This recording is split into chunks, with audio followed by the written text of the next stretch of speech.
game show. Pambira. Ginamit lang ang kasikatan nung tutok to win party list na yun. Ginamit lang yun.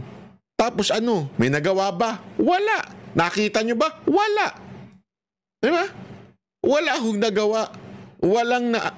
Ibig ko sabihin mga kababayan, ngayon, ang lakas niyang sabihin na aayusin ng Maynila. Wala ka nga nagawa ng congressman kay. Aayusin mo Maynila. Isang malaking katarantaduhan. Sa bagay, kayong mga networker, hindi naman po lahat, pero marami. Kayong mga networker, sanay kayo sa mga mabubulaklak na salita. Sanay kayo na nambobola. Sanay kayo. Sa katunayan, di ba? Yung iba nga dyan sa mga networker, yung mga nasa taas, naghihiraman lang ng sports car yan eh. O di kaya yung mga second hand. O bilin mo na to para pwede mong ipagyabang, para maloko mo, mabudol mo yung mga nasa baba mo o yung upline mo. Tingnan mo, may sports car na. Ikaw, magsipag ka lang, magkaka-sports car ka rin. O, di ba? Pero ano nangyari? Naubos na pera, wala pa rin. Naubos pa pati kaibigan. Bakit? Niloko eh. Oh, yeah? Yan ang ganyan ng lokohan eh. Ang dami sa mga networker, naubusan ng kaibigan. Naubusan na nga ng pera, naubusan pa ng kaibigan. Niloko ninyo eh. Oh, hindi ko sinasabing, ito'y general statement on some networkers. Not every networkers are masasabi nating scam. This is a generic statement on networker. So ano ibig ko lamang sabihin? Ang akin, ang punto ko dito, etong si SB, wala akong alam ito. Wala akong alam ito. Tapos hawakan niya ang Maynila. Hoy, huwag kayo madaan sa spam. Kayo mga taga Maynila, ano ba, patay gutom ba kayo mga taga Maynila? Spam lang, iboboto nyo na? Kayo nga Eto, sagutin nyo ako. Bigyan mo ako ng 3 bagay na nagawa ni SB habang congressman siya. Pag may naisagot ka, sige, laban.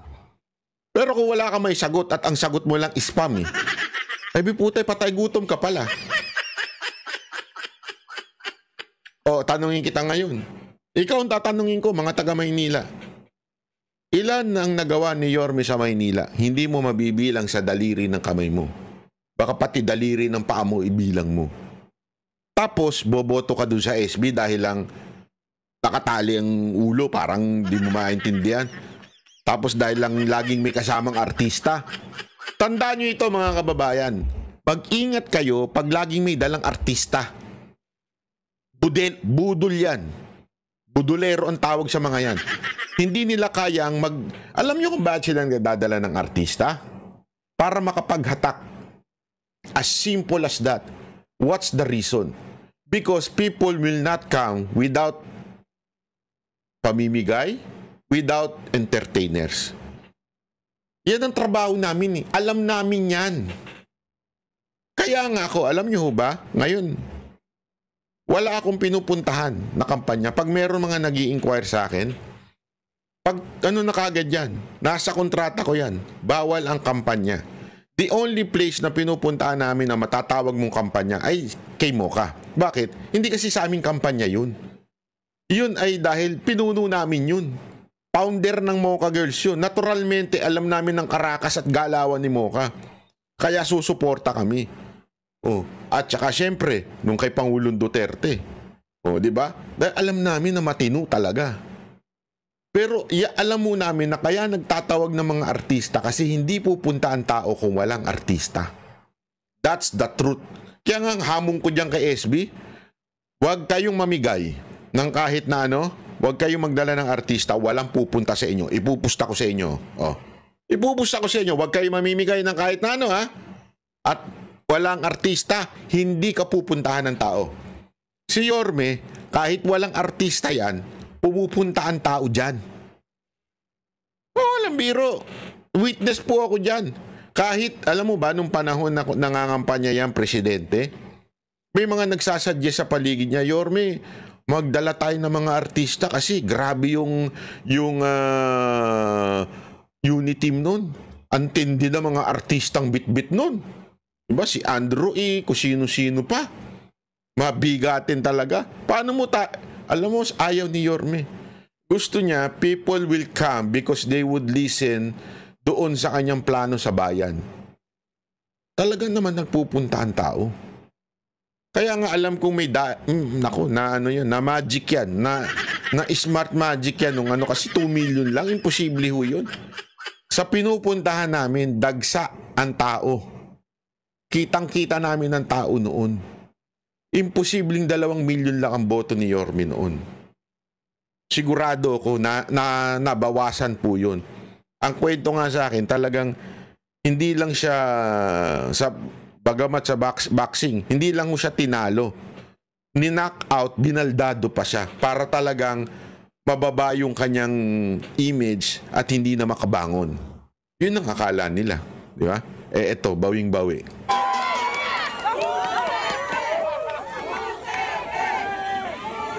Ikaw muna, ma'am, bago si Yorme. Ikaw muna, bago si Yorme.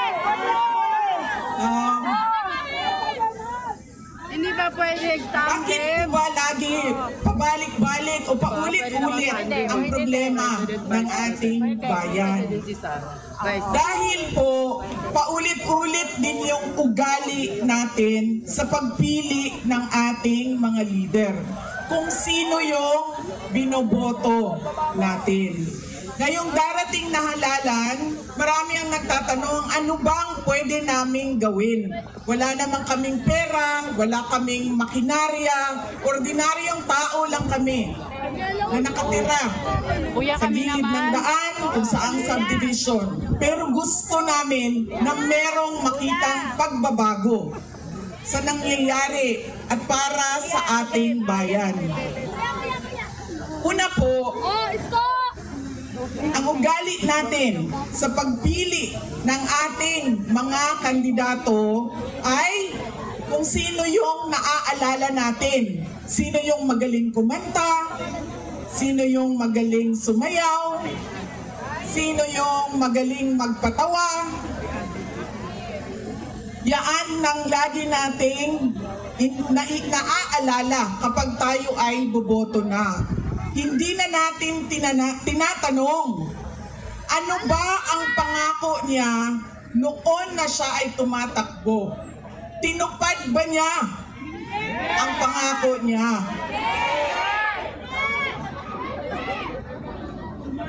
Diba? Dapat tinatanong natin ang sarili natin, ano bang nagawa ng tao na ito? Nangako siya, sorry ma'am,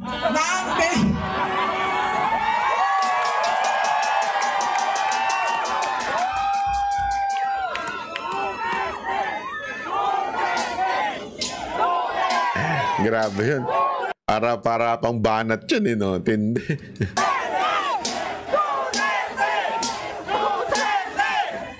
Alam niyo, paano ko ba sabihin ito? Hindi, ganito. Tulad na lang na magkaibang tao kami ni Pangulong Rodrigo Duterte. Si Pangulong Rodrigo Duterte ay hindi si Inday Sara Duterte. Si Bongbong Marcos ay hindi si Amy Marcos.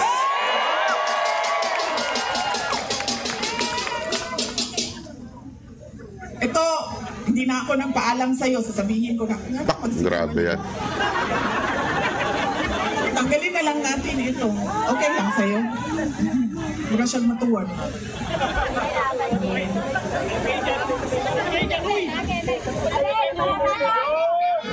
Ganyan na lang. Para din makita ninyo na pumayat na ako. Salamat, Martin Romualdez! Pumayat si Inday Sara! Grabing banat yun. Simple lang pero rock no? Simple lang. Dahil kay Martin naku. Yari ka dyan. Kay Aling Claire. Yari ka na naman kay Aling Claire. Sasabihin na naman ni Aling Claire. Di ba? Nagpasalamat. Di thank you.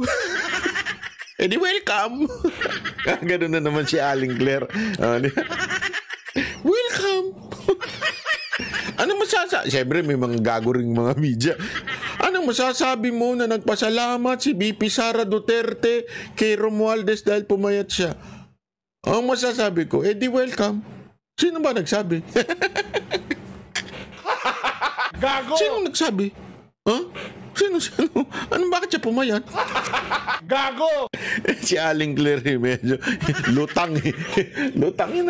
Alam mo, akala ko talaga pinakalutang na si Leni Robredo. Mas lutang pa pala sa kanya. Akala ko talaga pinakalutang na si Leni Robredo. Yung pala, mas meron pa. Hindi, minuuna kasi si Leni Robredo lutang. Tapos pumasok si Bongbong Marcos, isa pang lutang yun, di ba? Lutang talaga yun, lutang! Hebe, lutang la lutang. Tapos biglang pumasok si Aling Claire, tinaob ang lahat ng mga lutang. Totoo! Yun ang pinakalutang sa lahat. Nako, abangan nyo sa linggo. Nako! Bakit ako inimbitahan dyan sa lintik na debate na yan? Sa linggo po, abangan ninyo meron pong debating magaganap. Sus, Ginoo yun. Panoorin ninyo. Alam nyo, mga kababayan, umuo ako dyan kasi sa totoo lang para lang sa kaalaman ninyo. Noong una, hesitant ako. Nung nasa Japan pa ako, inatanong ako kung pupunta ba ako dyan, ganyan-ganyan. Kung sabi sa akin. Hesitant talaga ako kasi. Tapos nung natanong ko, sino-sino ba nandun? Yung sinabing nandun si Aling Claire. Nakumbinsi ko. Gusto ko makita si Aling Claire ng harap-harapan. Nandun daw siya Ewan ko nga ba't nandun yung na yun Public official ka na pero nandun ka pa. Ay, sus, Ginoo ka talaga, Aling Claire. Anyway, magkikita kami noon. Tingnan natin, pag-usapan natin kung ano meron doon. Basta tayo, magpapakatotoo lang tayo sa usapin. Usapin po yan ng tungkol po sa fake news. Magantay ka, Aling Claire. Uy, kadyot lang ba? Kadyot lang. Sa seryoso. Mahal ko kayo, ma'am. Mahal kita, Inay. Ito, hindi na ako nagpaalam kay Senator Amy kasi hindi ko naman alam na nandito siya. Noong October 2023, pumunta ako sa kanya. Sabi ko sa kanya, pwede mo ba akong tulungan? Kailangan ko kausapin ang Pangulo. Kasi nakikita ko sa mga plano nila at nabasa ko sa mga plano nila, meron silang ipafile na impeachment na kaso.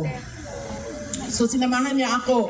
Ito yung araw bago umalis si dating Pangulong, si Pangulong Bongbong Marcos.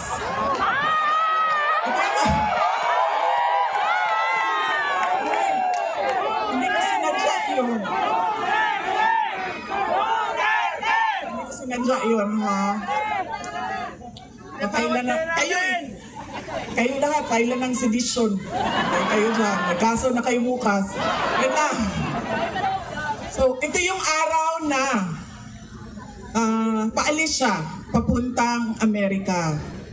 Pumunta kami, sinamahan ako ni Senator Amy. Siya yung kumuha ng oras ng schedule para makausap ko si BBM. Noong nandun na kami, binanggit ko sa kanya ang impeachment. Pero hindi yung impeachment ang gusto kong marinig ninyo na kwento ngayong gabi na ito. Doon sa pag-uusap naming kaming tatlo lang yun pasensya na silang dalawa. Marites yung nandoon sa harap, nilang dalawa. Nag-usap kaming tatlo, nabanggit ni BBM ang pag-amenda ng konstitusyon. At sinabi niya na, madami siya sinabi, pero ang gist ng sinabi niya ay, we will just amend. Kasi English man sila pag mag-historiano. So ako dito, kuya nganing in English, we will just amend the economic provisions of the Constitution. Nakikinig ko at nakita ko talaga na sumagot si Senator Amy. Sabi niya, that is a dangerous thing. Sabi niya, if you open the Constitution to amendments, you do not just open it to economic provisions. You open it for all amendments of the Constitution. At nagsagutan na silang dalawa sa harap ko dahil sa ating Constitution. Kaya yan ang pruweba ko at proof ko sa inyo na magkaiba na tao. Kita ninyo ito ha, tingnan nyo kung gaano kalutang po itong si Aling Claire ha. Ang usapin ho dito, tungkol dito sa sinasabi ni VP Sara Duterte na ang point niya dito, magkaiba sila ni Amy at ni BBM. That is her point in saying or telling the story about yung pagpunta ni VP Sara Duterte sa Malacanang na nag-usap sila ni Bongbong Marcos at ni Amy Marcos. Okay? So anong ibig lamang pong sabihin niya? Wala po siyang banat kay Marcos. Ang sinasabi lang niya ay magkaiba ng thinking si Amy at si BBM. Si BBM gusto ng change of constitution dahil economic change lang naman daw ang gagawin. Pero si Amy, sinabi niya, dangerous yan, delikado yan. Yun lang ang punto ni VP Sara Duterte. Magkaiba yung magkapatid. Wala siyang sinabing masamang tao si BBM, si Amy matino. Sinasabi lang niya magkaiba sila ng thinking at pumapalag si Amy pagka magkaiba sila ng political o parang issue na tinutulak, ika nga. So anong ibig niyan sabihin? Wala. Magkaiba sila. Yun lang. Wala namang paninira kay BBM. Pero ito si Aling Claire, iba ang intindi. Nagulat ako sa intindi nito ni Aling Claire. Sablay na naman. Papakita ko sa inyo ha. Wait lang. Ayan. Pakita lang natin. Okay? Tingnan nyo ha. Nung tinanong siya tungkol sa pangyayari sa Malacanang, nung kwento ni VP Sara Duterte, tingnan nyo ang sagot ni Aling Claire. Wala na naman sa hulog. Lutang na naman mga kababayan. Hindi ko maintindihan kung bakit. O, panoorin nyo ha. Tingnan ninyo to. Sinabi ni Vice President Sara Duterte kung saan kasama nga po dun si Senator Amy Marcos na plano po ni Pangulong Marcos na amyandahan ng saligang batas. At ito naman po ay talagang open naman po no, na yung pagsuporta ng Marcos administration. Eto ha. Dito pa lang nilinaw na dito eh. Ito yung yung tinik sa lalamunan ni Claire ni Aling Claire. Ito sinabi niya kasi gusto daw ni Marcos. Ano masasabi ninyo? Which is publicly, sinabi nitong reporter na to, publicly talaga namang sinusuportahan ng gobyerno ni Marcos ang change of constitution. Publicly. Ibig sabihin, walang kasinungalingan doon sa kwento ni VP Sara Duterte dahil publicly sinasabi naman talaga ni Marcos na gusto niyang baguhin ang konstitusyon, economic changes lang ang gusto niya. Tingnan niyo sagot ni Aling Claire. Charter change sa pamamagitan po ng pag-amyanda sa economic provisions. Sa ngayon po, meron po bang bagong direktiba? Yan ang tanong niya. Alam namin lahat na noon gusto ni Marcos ang pagbabago ng konstitusyon.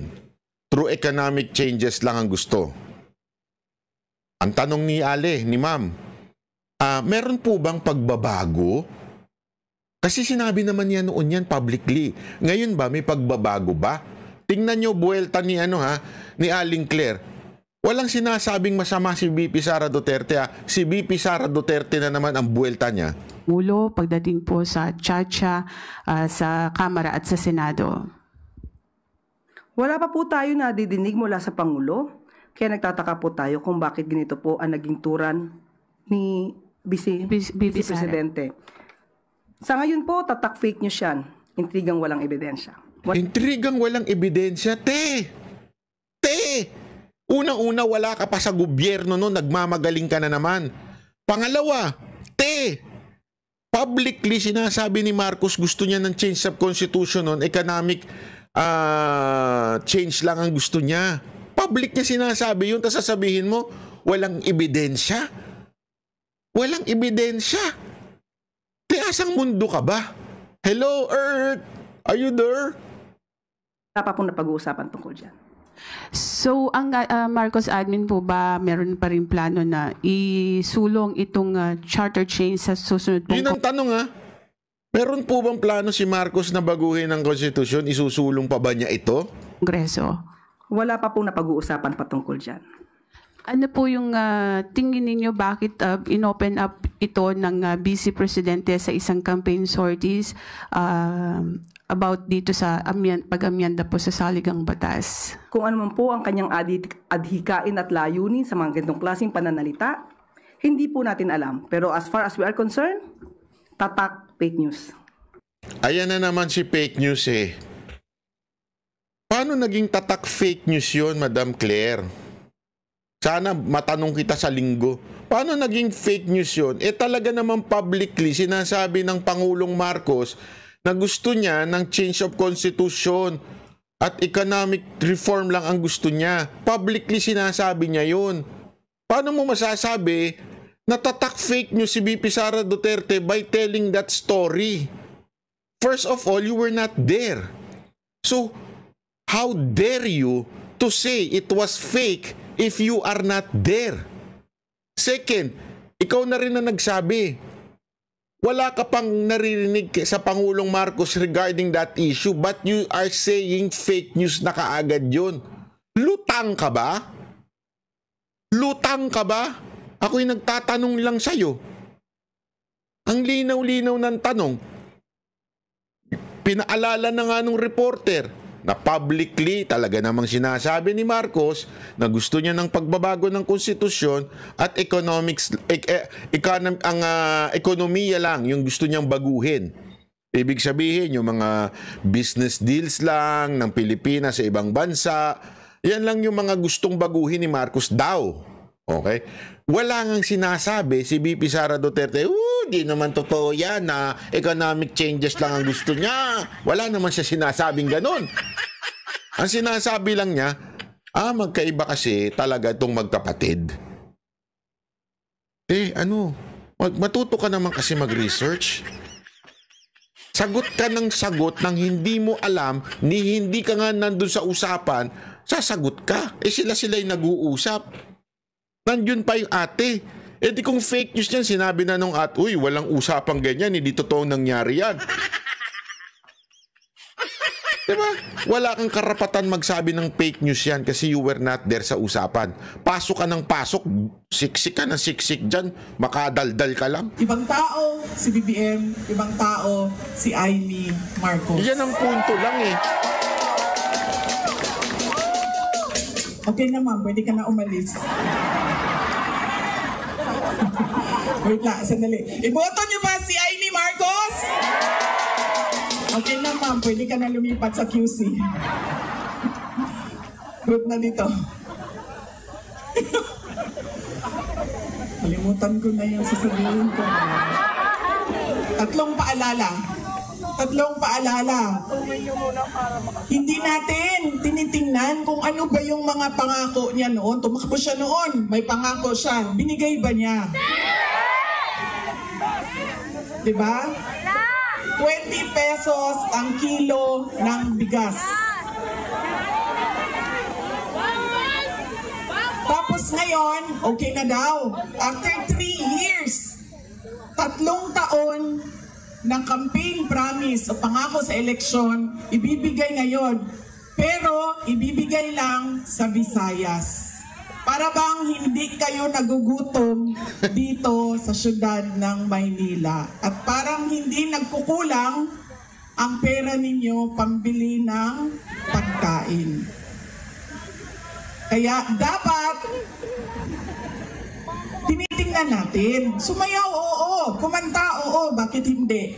Pero tinitingnan natin. Ano ba ang pangako? Binigay ba o hindi? Bakit hindi binigay ang pangako? Dahil nagsinungaling? O dahil hindi talaga maibigay? Ha? Yan yung unang. Lagi na lang tayo, bangan. Sorry, ma'am.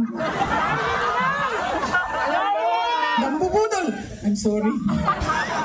Ma'am, gagamit! Kasi naman sabi ko, Traidor! Ma'am, traidor! Traidor! Grabe. Traidor! Duterte! Duterte! Duterte! Duterte! alam nyo, yung bangag na yan, hindi totoo. Hindi naman ako kasi tumawa dahil tinawag siyang bangag. Andun ka din, di ba? Hindi ako, kasi sa Bisaya, ang bangag, di ba? Bangag, bangagan, bangag. Oo. So, pag sinabi mong bangag sa Bisaya, hindi siya adik. Butas! Butas!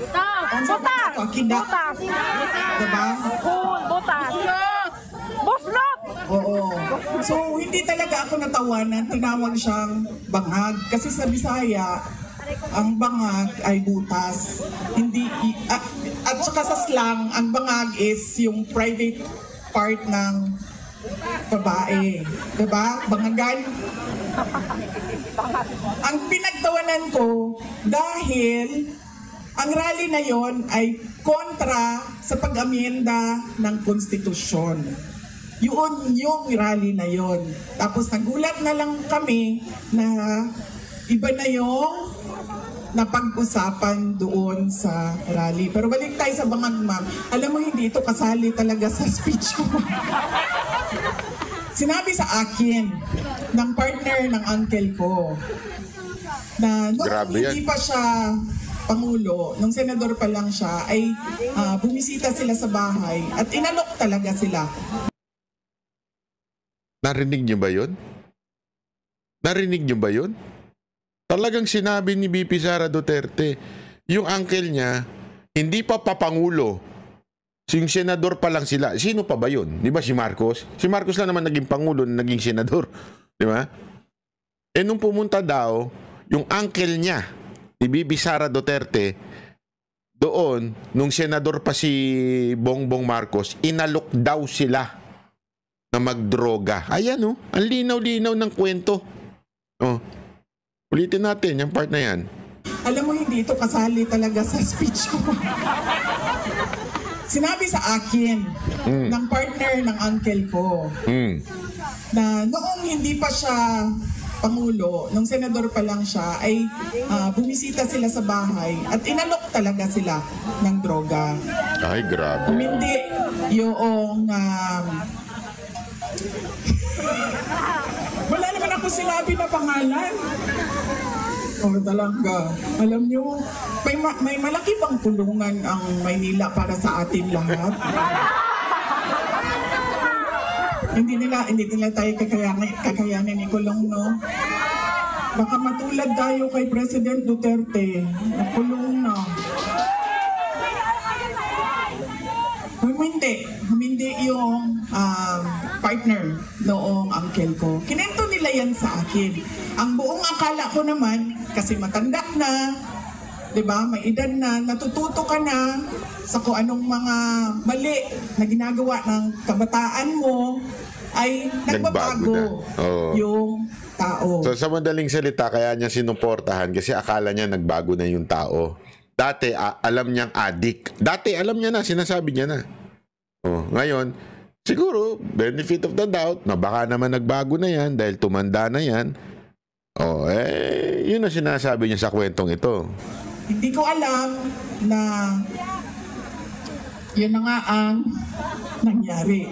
Kaya balik tayo sa paalala. Tingnan niyo muna. Pagkatapos niyang kumanta, tanungin ninyo ang sarili ninyo. Noon, nakinig ako sa iyo. Ang ginagawa niya kasi dito, pinapaliwanag niya kung paano tayo dapat bumoto. Actually, ito yung sinasabi niya nung nag-speech siya sa Hong Kong. Nag-speech siya sa Hong Kong eh. Ang kanya daw gagawin ay tuturuan ng mga tao, ipapaliwanag sa mga tao kung paano bumoto ng tama. Na wag lang tayo basta naniniwala sa endorsement. Wag lang tayo basta naniniwala sa kung ano paman. Pakinggan ninyo, ha? Ano ang pangako mo? Binigay mo ba? Kaya dapat pinag-iisipan natin kung iboboto natin o hindi yung tao. Pangalawa, Ito, walang makakakontra sa akin nito. Kahit sa